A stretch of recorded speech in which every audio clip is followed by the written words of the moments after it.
Hello, my name is Maria Hoffman, and I am the Community Access Coordinator for the Scholars with Diverse Abilities program. I want to welcome the incoming class of the Scholars with Diverse Abilities program by offering a presentation on the differences between high school and college. This will be a general overview that compares your high school experience in order to help you understand what to expect in your college experience.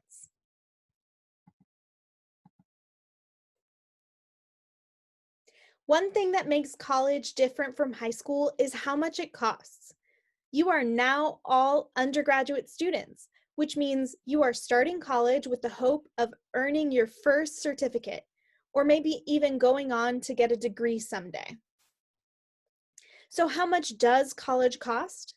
In 2011 to 2012, the average total for tuition and fees, plus the cost it takes to live in a dorm and eat on campus for 1 year of undergraduate study for a full-time student, was over $17,000.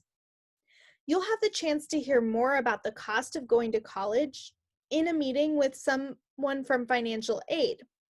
But I want to take this time now to go over a few ways that some people pay for college. Some parents or students who are able to save money ahead of time do so, and sometimes they save money during their programs in order to help pay for the costs. Scholarships and grants may also be available. Scholarships and grants are options for funding that do not need to be paid back, but they might have some restrictions on who can get the scholarships and how they can keep the scholarships. For instance, some scholarships have a restriction based on majors, and others might require some community service or that you get certain grades in order to keep the scholarship. Many people get student or parent loans, which do need to be paid back with interest. Some students have the option to do a work study or other student employment. Work study is a type of job that you can do where what you earn goes toward your tuition.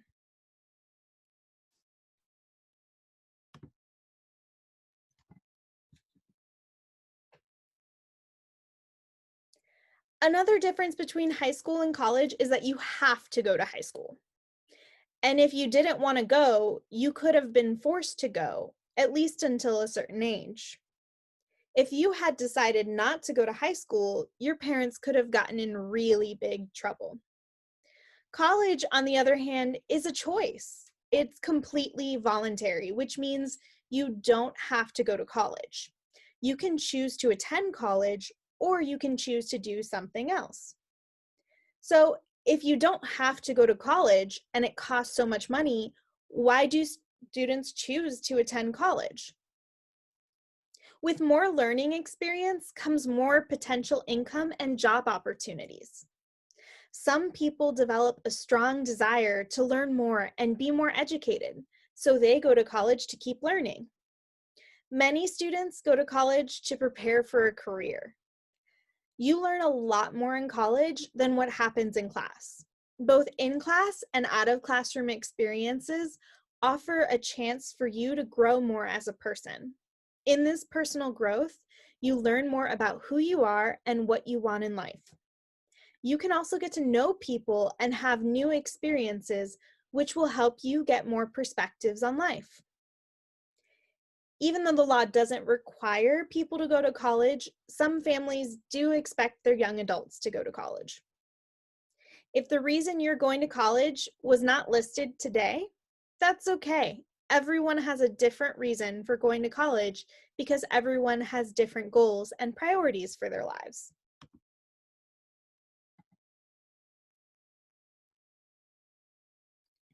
The way college is set up in terms of classes and graduation requirements is also pretty different. In high school, you don't actually have to know or understand the requirements that you need to graduate. Someone will always tell you what classes to take, and you might have had one or two electives that you could pick from. But the standards for high school are set by the state, and they are similar for every high school student.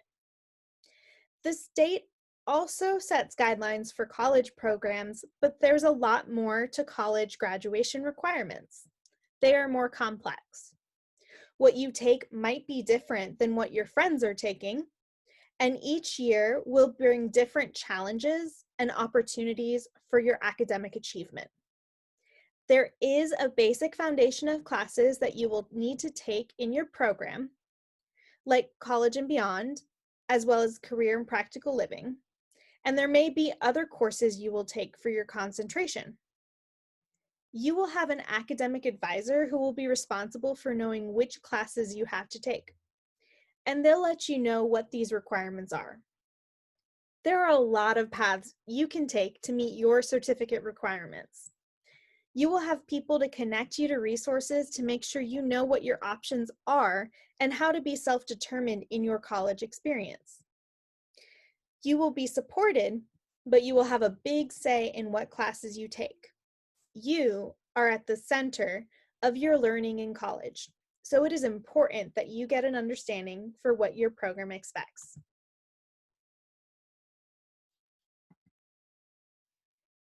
You may have heard the phrase learning environment before. I'm going to talk to you a little bit about the difference between learning and teaching. A key difference between high school and college is that high school is usually a teaching environment. In a teaching environment, teachers are responsible for making sure the students learn the facts and the skills that are being taught. In college, though, you will be in a learning environment.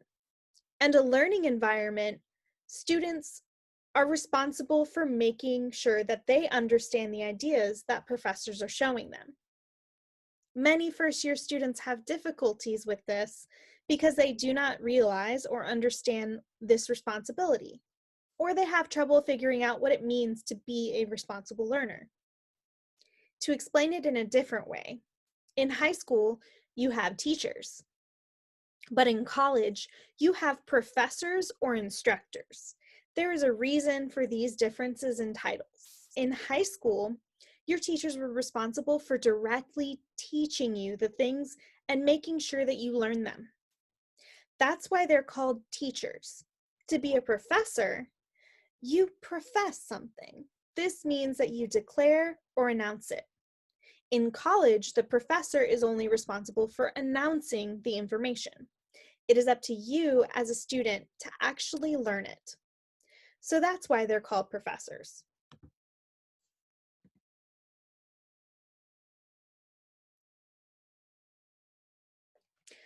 For students with neurodiversity and other diverse abilities, accommodations are available in both high school and college. But services for students with disabilities are governed by different laws in high school and college. In high school, IEPs ensure success in class. The laws for high school basically guarantee that a student with a disability gets an education that is appropriate for them, based on their unique abilities. In general, if a student with a disability is putting forth their best effort in high school and working up to their highest potential, they will pass their curriculum. If a student is not succeeding, their services will then be reevaluated, but they will still be allowed to continue. In college, you can work with your program and the Office of Disability Resources to make sure you have access to what you need. But this does not guarantee that you will graduate or that you will be successful in college. The laws for college students with disabilities do not guarantee that a student will pass. Students with disabilities are guaranteed to have equal access to the college's curriculum with reasonable accommodations. But a student can put forth their best effort and work up to their fullest potential in college and still fail. College degree programs do not make any fundamental changes to their curricula or standards in order to accommodate students with disabilities.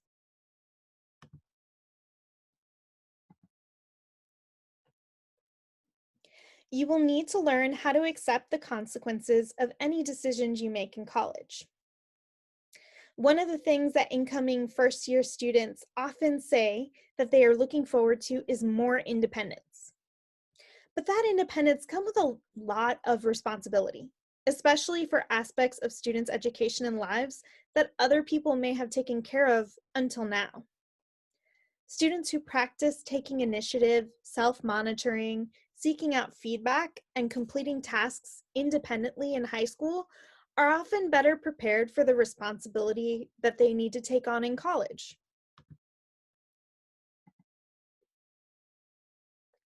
You'll need to find out what you need to do every day and learn how to do it if you don't know how to do it already. You will also need to find a way for you to remember your schedule and deadlines for each assignment.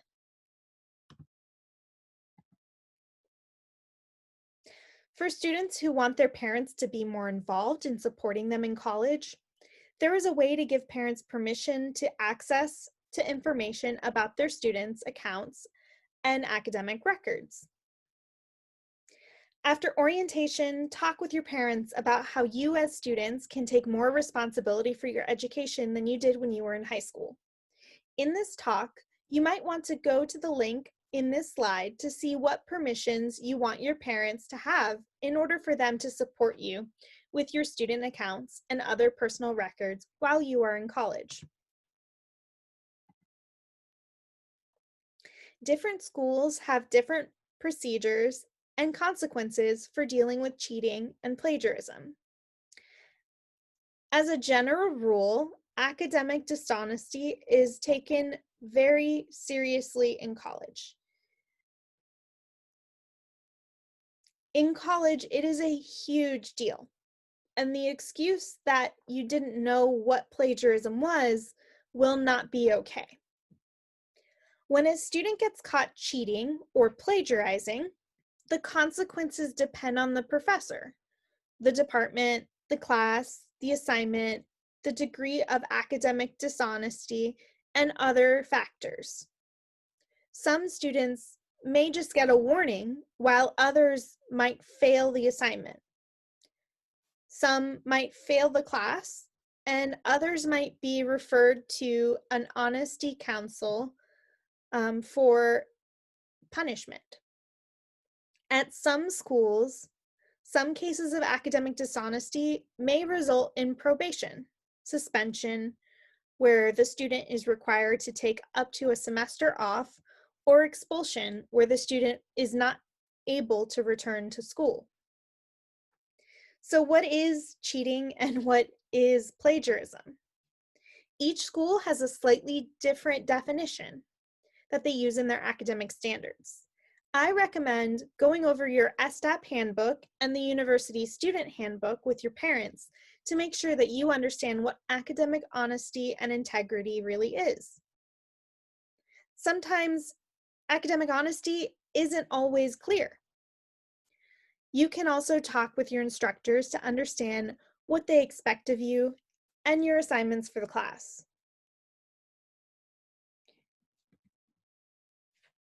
Thank you for listening in on this presentation. If you have any questions, feel free to contact us at the Scholars with Diverse Abilities program.